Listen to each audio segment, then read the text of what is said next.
YouTube, ça va ou quoi? Bienvenue dans le tout premier débrief de la chaîne. Ce tout premier débrief qui aura lieu donc pour NXT TakeOver Stand and Deliver, Night 1 et 2. J'ai regroupé les deux dans une seule vidéo. Je vais tout simplement passer match par match, dire un peu ce qui s'est passé, ce que je ressens et qu'est-ce qui pourrait se passer par la suite. On va aussi voir ensemble si mes pronostics étaient corrects. Et pour finir, je mettrai une petite note sur 6.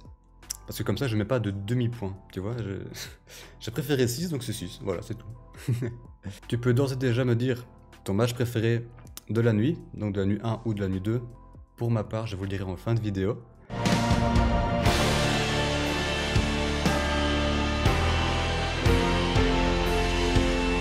On va passer immédiatement au premier match de la soirée.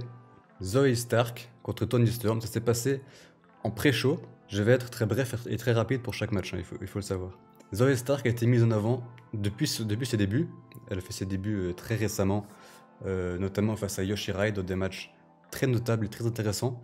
Elle a reçu beaucoup d'éloges de la plupart du vestiaire et des officiels. Donc elle est sur une pente ascendante et 7 victoires. Parce que oui, c'est Stark qui a gagné. Stark a battu Toni Storm, qui est quand même l'ancienne championne UK. Donc c'est pas n'importe qui. Zoey Stark a battu une catcheuse du calibre de Toni Storm, c'est énorme pour elle. Pour l'instant, plus grosse victoire de sa carrière, ce qui annonce de très bons présages pour la suite, hein. Et pourquoi pas prétendre au titre féminin de NXT, pourquoi pas. Maintenant, du côté de Toni Storm, c'est un peu triste pour elle, que ce soit elle qui ait été choisie pour mettre en avant Stark, parce que Toni, c'est quand même Toni Storm, c'est l'ancienne championne UK, c'est celle qui a battu Rhea Ripley quand même pour le titre en Angleterre. Je sais pas, et j'espère pas, j'espère que Toni Storm n'est pas devenue un peu la Cassius Ohno des NXT féminins, et qu'elle n'est pas juste là pour mettre en lumière les autres. C'est un petit peu mon impression pour l'instant. J'espère que cette défaite ne va pas mettre en péril la suite de sa carrière. Et on espère que du bon pour elle, parce que Toni, elle a quelque chose. Donc j'espère que cette défaite ne va pas impacter la suite, et que ça va bien se passer pour elle aussi. Le match n'était pas dans ma vidéo pronostic, parce qu'il a été annoncé la veille du show, donc de la nuit 1. J'ai pas réagi assez vite, j'ai pas eu le temps de pronostiquer ça. Donc ce sera un point gris, c'est un petit peu le point neutre, parce que je l'ai pas pronostiqué. Donc je sais que j'aurais mis Stark gagnante, mais j'ai pas pronostiqué, donc c'est pas correct, c'est pas faux, c'est entre les deux. Ma note pour ce match, 3 sur 6. C'est un match correct, pas forcément énorme, mais pas mauvais. Donc je donne la moyenne, 3 sur 6, c'est un bon match, sans plus. Kushida contre Pete Dunne, donc le combat des deux techniciens. Qui était le meilleur technicien au final? C'est Pete Dunne. Donc mon pronostic était correct. Point vert. En gros, qu'est-ce qu'on pourrait dire sur ce match? Victoire de Pete Dunne. Écoute, c'est un match sympa, un match bien technique, bien joli. Victoire logique de Pete Dunne, puisque c'est lui qui a été mis en avant plus récemment, contrairement à Kushida qui était plutôt jobber. Maintenant, quel avenir pour les deux catcheurs? Moi je pense qu'ils vont continuer peut-être une rivalité pendant quelques semaines. Parce que chacun de son côté, je pense que tous les challengers au titre sont déjà pris. Et ils sont pas vraiment de la title picture pour l'instant. Donc à part continuer une rivalité entre eux, je vois pas leur place sur la carte dans le futur, dans un futur proche. Ma note pour ce joli match, 4. 4 sur 6, ça me paraît bien. Le gauntlet, il était pas ouf, hein. Il s'est rien passé d'extraordinaire, si ce n'est que Isaiah Swerve Scott s'est clairement mis en avant, il a été vraiment incroyable dans ce match. Le gagnant, Bronson Reed, qui affrontera Johnny Gargano le lendemain dans la nuit 2, on verra ça plus tard. Il sort de nulle part finalement. On s'attendait vraiment pas à ce que Bronson Reed gagne le match. Nous, on s'attendait à Dexter Lumis. Dexter Lumis qui n'a pas gagné le match, c'était mon pronostic. Donc point rouge, je me suis trompé. Bronson Reed, je m'attendais à ce qu'il combatte plus avec LA Knight pour leur rivalité, pour continuer leur rivalité entre eux. Mais apparemment, je sais pas ce qu'ils ont foutu, mais est-ce qu'ils ont un petit peu inversé les rôles entre Dexter Lumis et Bronson Reed? Parce que normalement, Dexter Lumis est prétendant au titre nord-américain, donc c'est lui qui aurait dû gagner selon moi. et Bronson Reed était en rivalité avec LA Knight. Ici dans le match, c'est comme s'ils s'étaient trompés, tu vois, s'ils avaient inversé les catcheurs, et Dexter Lumis a commencé peut-être une rivalité avec LA Knight, puisque c'est Knight qui l'a éliminé, et Lumis l'a attaqué en dehors du ring. Donc, est-ce que c'est une descente de Dexter Lumis en dehors du titre nord-américain? J'espère pas, parce que j'espère qu'il va le gagner quand même. Bronson Reed a sa chance, donc c'est très bien pour lui. C'est mérité pour Bronson Reed, mais je m'attendais à Lumis. Reste à savoir si Bronson Reed aura d'autres chances au titre nord-américain, ou si Dexter Lumis est clairement en dehors pour commencer une rivalité en solo. Je sais pas. Ma note pour le match, je pense que 3 points verts, ça sera suffisant. Le match n'était pas si ouf, hein. Enfin, il y avait une petite histoire, oui, mais honnêtement, je m'attendais à mieux. Mais il faut savoir que si tu me connais, tu sais que j'aime pas les gauntlet match. Je la trouve trop long et un peu chiant. Ici, ça va, il était pas trop long, ça va. Donc la note moyenne, le match était correct, hein, il y avait rien qui n'allait pas, mais il cassait pas 3 pattes à un connard, tu vois, donc 3 sur 6, je pense que ce sera bon pour moi. Walter Tommaso Ciampa, magnifique le match, hein. Incroyable parce que ces deux-là ont réussi à nous offrir. Mon prono était bon. Surprise, Imperium n'est pas intervenu. Grosse surprise pour moi, je m'attendais quand même à ce qu'ils interviennent. On n'en sait pas plus sur la position de Timothy Thatcher. Je pensais qu'on allait découvrir dans quel camp se trouvait Timothy Thatcher. Est-ce qu'il était du côté de Imperium ou est-ce qu'il était plutôt du côté de Ciampa? On sait pas, il n'est pas venu, on n'a pas eu de nouvelles. C'était simplement un 1 contre 1 dans un match incroyable. Donc on n'en sait pas plus et j'espère qu'on va le découvrir par la suite. J'ai pas grand chose à dire sur ce match, si ce n'est que c'est le match du pay-per-view. Match tout simplement à couper le souffle, des scènes incroyables. Le storytelling avec la main de Walter, Tommaso Ciampa qui tente de blesser la main de Walter pour ne pas qu'il lui porte son fameux Atemi, donc son finisher, c'est très bien amené, c'est très bien raconté. Le moment où Walter se pète la main sur la table des commentateurs, c'est juste insane. C'est fou, t'as la table qui se pète en deux, ça montre quand même la force de Walter, et donc on comprend que Ciampa n'a pas envie de se le prendre sur la poitrine. Perso, j'ai pas envie, je crois qu'il va me casser en deux. Me touche pas, Walter, me touche pas. Donc je vais mettre une note. J'ai mis 5, mais j'ai envie de mettre 6 parce que le match était vraiment incroyable. Mais bon, je vais pas mettre 6 parce qu'un 6 sur 6 pour moi, c'est par exemple Cedric Alexander contre Kota Ibushi lors du Cruiserweight classique. Je sais pas si tu te souviens, mais ce match, il était mamma mia. Ça, c'est un 6 sur 6. Le match ici, il était magnifique. Je vais mettre 5 sur 6 parce que je sais qu'on aura mieux de la part de ces deux-là. On passe à la suite. MSK, vos nouveaux champions par équipe de NXT. Pronostic correct. Bon, là, on n'a aucune surprise, hein. Victoire logique de MSK, puisque c'est eux qui avaient gagné le Dusty Tag Team Classic. Donc, aucune surprise. Je suis déçu. Je suis complètement déçu parce que les gars, ils sont là depuis 2 semaines. Tu vois. Ça fait pas longtemps qu'ils sont là. Grizzled Young Veterans et Legado del Fantasma. Je vous kiffe, les gars. Bisous. Ça fait plus longtemps qu'ils se pètent le cul à vouloir être récompensés. Et t'as les deux petits gars de la TNA qui se ramènent. MSK, ils se ramènent et ils gagnent les Dusty Classic, plus les titres très prématurément. Bon. Moi, en tout cas, je suis déçu. Mais, c'est personnel, hein, c'est des goûts personnels. Le match était très bon, hein. Y a pas à dire. Les 3 équipes sont toutes les 3 très bonnes sur le ring et très divertissantes. Donc, pour moi, ce sera un joli 4 sur 6. Raquel Gonzalez, notre nouveau championne NXT. Je suis heureux pour elle. Mon pronostic était bon. J'ai pas été surpris parce que je m'y attendais. Je m'attendais à ce que Yoshirai perde son titre contre une challengeuse très crédible et très forte. Ce qui amènerait peut-être à un début, après WrestleMania de Yoshirai dans le roster principal. C'est amplement mérité pour Raquel Gonzalez, qui mérite à 100% son titre. Elle a été impériale jusqu'ici. Elle a battu Rhea Ripley, hein, qui l'a emmenée dans le roster principal. C'est magnifique, c'était le bon moment pour Shirai de le perdre et le bon moment pour Raquel de le gagner. Donc c'est parfait, victoire parfaite et attendue pour moi, donc clairement méritée. Je vais lui mettre un 4 sur 6, le match était très bon, il n'était pas aussi beau et intense que je l'aurais voulu, mais bon, il était beau quand même, hein. Bon match, belle victoire. Belle fin de show avec Raquel qui porte son titre. D'ailleurs, le titre à côté, il a l'air minuscule, hein. Quand Raquel porte le titre, on dirait un jouet. Alors, est-ce que c'est elle qui est vraiment big? Ou alors, est-ce que c'est le titre qui est vraiment petit? Je sais pas. Donc victoire amplement méritée de Raquel Gonzalez, je suis heureux pour elle. On continue avec la nuit 2 de TakeOver Stand and Deliver. Le pré-show, c'était donc un tag team match pour désigner les challengers numéro 1 au titre fraîchement gagné de MSK par équipe. Donc Breezango contre Killian Dain et Drake Maverick. J'ai l'impression que c'était un petit peu un remplissage de cartes pour mettre un match en pré-show.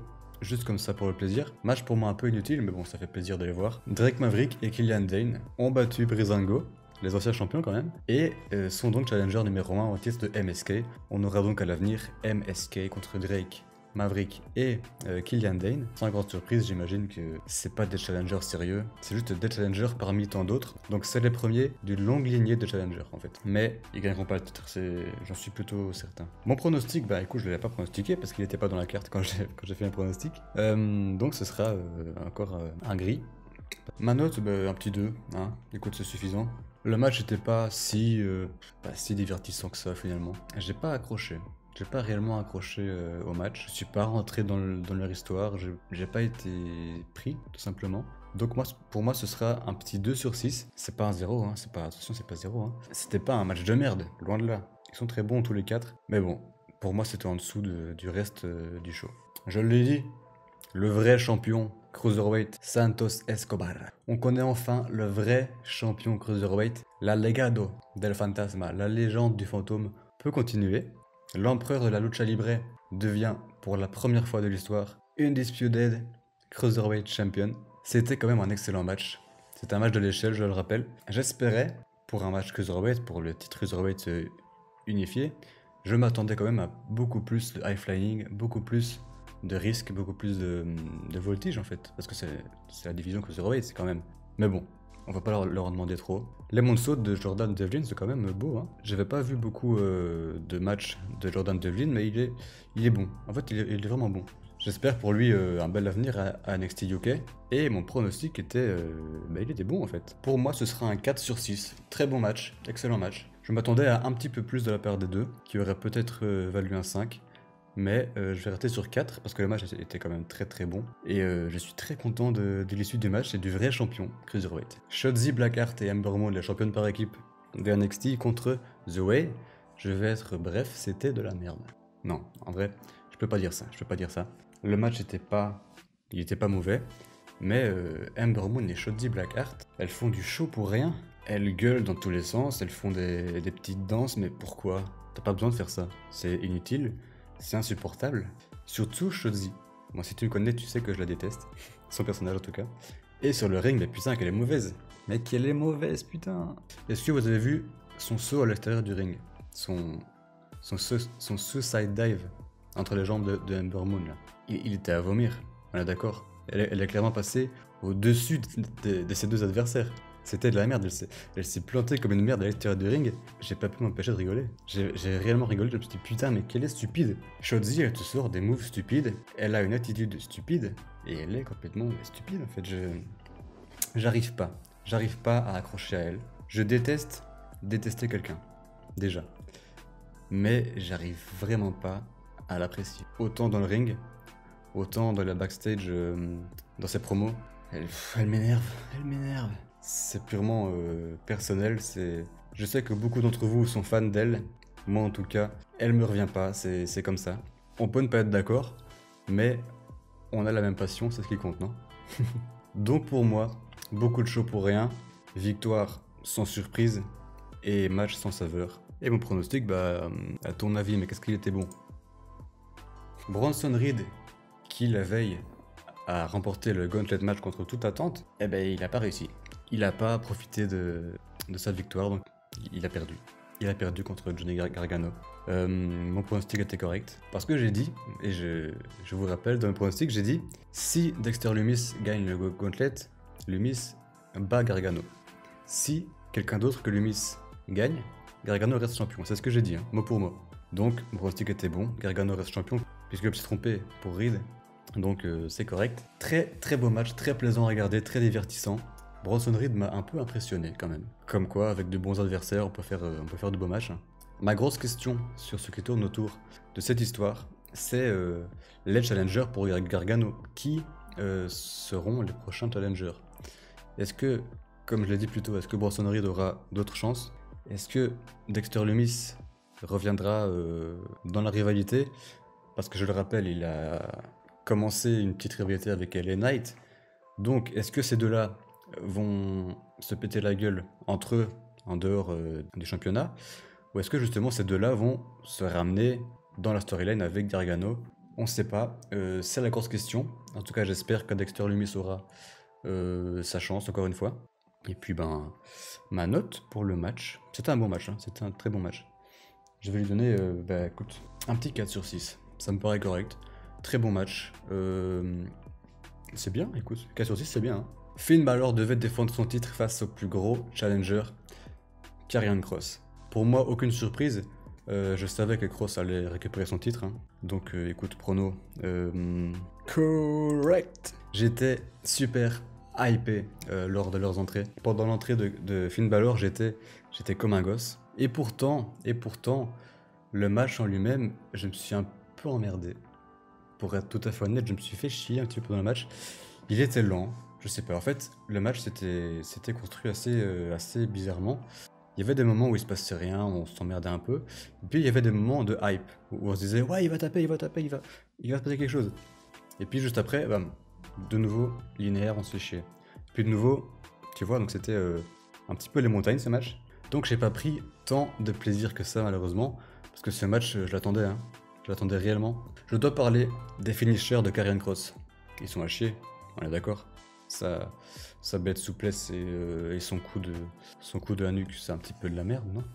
C'est pas destructeur. Pour moi, ces finishers sont pas à la hauteur de son personnage. Ils sont un petit peu pourris, et donc ça pourrit un peu à la fin du match. Parce qu'on aimerait que ce genre de match finisse sur un truc exceptionnel, et ça finit sur un coup de la nuque, par derrière. Écoute, je suis pas réceptif de ces finishers. Et le public, écoute, je crois que le public du show était plutôt d'accord avec moi. Le public avait l'air de se faire chier. Ça gueulait pas, il n'y a pas eu de hype pendant tout le match. Le public avait l'air de se faire chier, mec. Comme moi. Et donc nous avons un nouveau champion, Karrion Kross, le nouveau visage de NXT, désormais. Je pense qu'il va falloir beaucoup de challengers pour lui avant qu'il perde son titre. Donc ces prochains challengers vont pas le battre, ok? Qu'on soit d'accord. Et on le sait bien. Il va falloir trouver un challenger à la hauteur. Donc peut-être qu'il est même pas encore là. Peut-être qu'il n'est pas encore arrivé à NXT. Pour l'instant, dans le roster, qui a le calibre de Karrion Kross? Je me pose la question et j'en vois aucun. Je réfléchis, j'en vois pas. Donc peut-être qu'il n'est pas encore là. Peut-être le mini Brock Lesnar, là, je sais pas. Il paraît qu'il y a un petit gars qui ressemble à Brock Lesnar et qui est plutôt balèze, qui va arriver. Peut-être lui. En tout cas, pour l'instant, pas de challenger. J'ai pas de challenger en tête pour lui. On verra bien. En tout cas, l'avenir de Finn Balor, je me le demande. Est-ce que Finn Balor va retourner à Raw ou SmackDown? Ou alors est-ce qu'il va continuer à NXT dans une rivalité? Moi, je le vois plus à NXT. Hein. Sans être champion, je le vois plus trop là. Je pense qu'il va revenir dans le roster principal. Je dois mettre une note. Je vous l'ai dit, j'ai été un peu déçu, je me suis un peu fait chier. Mais ça veut pas dire que le match était mauvais, loin de là. Donc 3 sur 6, c'est la moyenne. Le match était correct et c'est tout. Voilà, un petit 3 sur 6, ça fera l'affaire pour moi. Adam Cole, baby! Kyle O'Reilly contre Adam Cole, mec. Ça fait du bien de voir ces deux-là se péter la gueule. Hein. On a commencé le match par les deux entrées et chacun des deux catcheurs a une nouvelle musique d'entrée. Elles sont pas ouf. En tout cas, pour la première écoute, elles sont pas terribles. Mais c'est bien de ne plus avoir la musique de Undisputed Era pour chacun. Donc c'est bien qu'ils aient chacun une nouvelle musique. Et en tout cas, quel storytelling. Quelle histoire bien racontée par les deux. C'était quand même un match exceptionnel. Hein. Ce que j'aime chez NXT, c'est qu'on ressent encore l'envie et l'esprit du catch indépendant qu'on avait à l'époque à la Ring of Honor par exemple. Cette manie que le public a de réclamer des tables, je déteste. Le public qui chante We Want Tables, non, on veut pas forcément des tables. On n'a pas besoin de péter des tables, de se péter la gueule sur des échelles pour sortir un bon match avec des objets. La preuve sous les yeux, les seuls objets du match c'était des chaises, une chaîne et des outils qui sont même pas utilisés. Donc une chaîne, 4 chaises, les mecs étaient sur un match de classe mondiale. D'ailleurs c'est cette chaîne-là qui a fait tout le match. C'est la chaîne du match. Et cette fin, hein, cette fin avec la chaîne autour du genou de Kyle O'Reilly qui nous sort ce finisher dans la troisième corde pour mettre Cole KO et finir sur ce compte 2-3. Kyle O'Reilly a battu son chef, enfin son maître, c'est Kyle O'Reilly a battu Adam Cole. C'est clairement la plus grosse victoire de sa carrière. Et on espère un gros avenir pour Kyle. En tout cas, grosse victoire et gros match. Mon pronostic, j'oubliais, mon pronostic, il était correct. Donc, c'est un sans faute, hein. C'est un sans faute sur la nuit 2. Quoique si j'avais le match Breezango contre Dane et Drake, j'aurais pronostiqué Breezango, donc j'aurais eu 5 sur 6. Je profite que je ne l'ai pas pronostiqué, qu'il n'était pas annoncé, pour vous dire que c'est à son faute. Ma note pour ce match, 5 sur 6. C'est un match exceptionnel. Encore une fois, 6 sur 6. C'est un match qui me coupe le souffle, qui me hype, qui me fait me lever de mon canapé. Bon là j'étais couché, donc je n'allais pas me lever, tu vois, bon, mais bon. Je me suis quand même levé quand AJ Styles a commencé au Royal Rumble 2015. J'étais couché, et je me suis levé quand même. 5 sur 6, c'est une excellente note. 5 sur 6 pour moi, c'est excellent. Le match était incroyablement bon. Les deux catcheurs sont incroyables. Ils sont incroyables, ils ont plus rien à prouver, on sait qu'ils ont le top niveau. Et on espère une belle suite dans leur rivalité. Et une belle suite pour chacun d'entre eux. C'est tout pour le petit débrief de la nuit 1 et 2 de NXT TakeOver Stand and Deliver. J'espère que ce nouveau format vous plaît. Moi en tout cas j'ai pris du plaisir à le faire. Il est temps pour moi de faire mon top 3 des meilleurs matchs de la soirée, donc des 2 soirées combinées. Je vais commencer par mon troisième. Ce sera Johnny Gargano Bronson Reed. Très bon match. Vient en seconde position. Alors là j'hésite, hein. J'hésite parce que les deux matchs étaient exceptionnels. Je vais vous dire Kyle O'Reilly, Adam Cole. Et en première position, sans grande surprise, je crois que tu l'as deviné, Walter Ciampa. Le match de la soirée pour moi. N'hésite pas à partager aussi ton top 3 des meilleurs matchs de la soirée. J'espère que le nouveau format t'a plu. S'il t'a plu, n'hésite pas à lâcher un pouce bleu, ça m'aide beaucoup. À t'abonner si ce n'est pas déjà fait, et puis nous on se dit à très bientôt pour d'autres vidéos. Salut.